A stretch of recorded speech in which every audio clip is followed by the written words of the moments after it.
Bonjour à tous, nous allons faire le point sur, ça fait très longtemps que je ne l'ai pas fait, la consommation. Et finalement, j'avais prévu de faire cet été une consommation du modèle Y entre, on va dire, lorsque j'étais en Vendée, donc plutôt des routes de campagne, et là où je suis, donc je réside en Île-de-France, donc des routes plutôt urbaines, périurbaines. Donc on va faire un gros point dessus, et ça va être un point finalement global, pas uniquement sur le modèle Y, mais comment se comporte un véhicule électrique.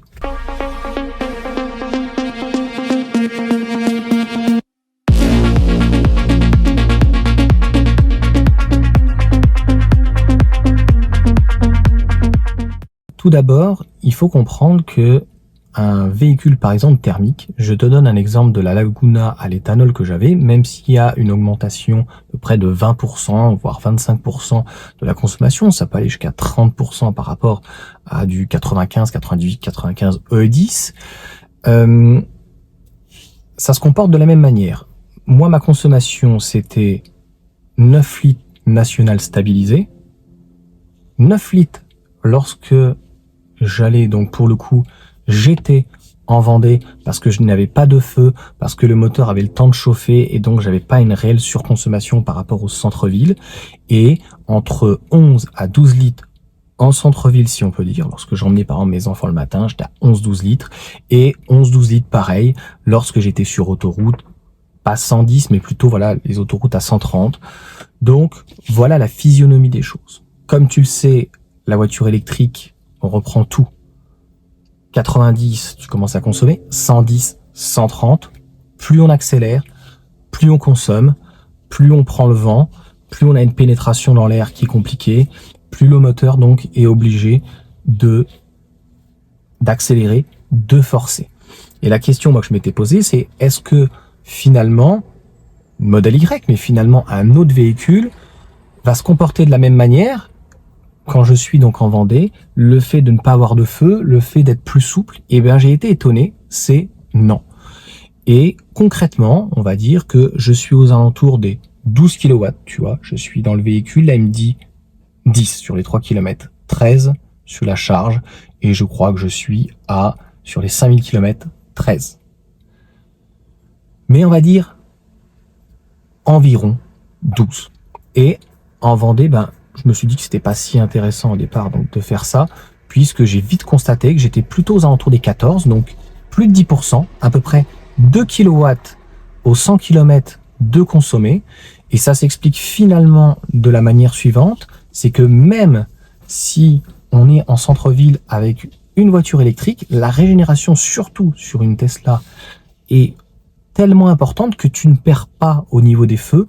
Et comme tu es sur une moyenne entre 20, 30 km/h, voilà, 30 km/h, eh tu es sur des vitesses relativement basses et au-delà d'être stable. C'est pareil lorsque, par exemple, j'étais aux zoo, c'était limité à 10 km/h. Là, je suis descendu même en dessous de 10 kW, 10 kg donc aux 100 km. J'étais même à un moment donné, je crois, à 7 ou 8. Et donc, le moteur n'a absolument pas besoin de forcer. Et donc, par rapport à ce que je te disais, et c'est pratiquement la même chose pour n'importe quel véhicule électrique, à la campagne, sur national, au final, tu vas plus te rapprocher à 14 kg du 100 km parce que tu es sur une moyenne de 50, soit plutôt 60, tu vois. 60, 70. Moi, la Vendée, c'est 80, mais si tu as les nationales qui sont à 90 et que tu franchis quelques villages, ça te fait une moyenne entre 50 à peu près et 90. Et donc, tu vas tourner entre 60 et 70 km/h. Et donc, dans cette vitesse-là, finalement, tu vas quand même consommer un peu plus. Donc, j'étais assez étonné. Je pensais faire moins du fait que ça soit plus lissé, plus cool. Et puis voilà, sur les petites nationales de campagne, c'est très agréable, on a envie de rouler, clairement. Ça veut pas dire que en ville, on ne roule pas non plus, mais la régénération, en tout cas chez Tesla, est tellement bonne que finalement, je consommais plus en vitesse stabilisée à 60 que à vitesse stabilisée, à faire des accélérations, de réduire, d'être sur une moyenne de 30 km/h et d'accélérer, freiner. En tout cas, avec la régénération de la Tesla, ils sont vraiment très forts dessus. Il y a aussi Mercedes. Quand j'avais essayé le QB, j'étais assez étonné.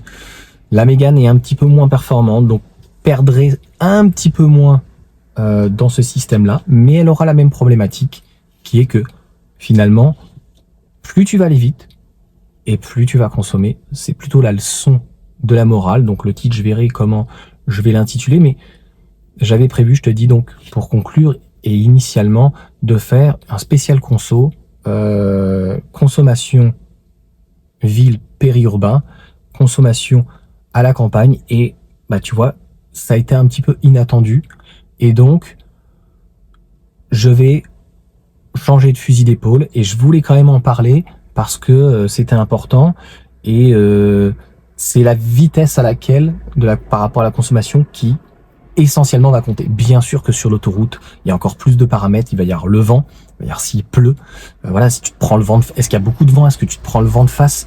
Mais concrètement, si tu as envie de moins consommer, la vitesse, je le déconseille, hein, c'est 80 ou 90, tu roules à 50, et ben tu vas réduire. Quand j'étais dans le Var, c'est que des petites routes de bord de mer, et même si c'est un tout petit peu vallonné, t'es à une moyenne de 30 km/h, tu dépasses pratiquement pas 50, parce qu'il y a des touristes de partout, ils roulent comme des tortues. Donc en gros, des escargots, en gros, ta vitesse est tellement faible que déjà t'as pas beaucoup d'accélération, mais en plus c'est vraiment léger et tu tournes aux alentours des 10 kW. J'espère en tout cas que ça aura pu aider donc des personnes par rapport à la consommation donc d'un véhicule électrique, et puis après le reste, il n'y a pas trop d'inquiétude à avoir. On sait pour ceux qui en possèdent, ça fait longtemps qu'ils s'en posent plus. Je vous souhaite une bonne journée et puis à bientôt.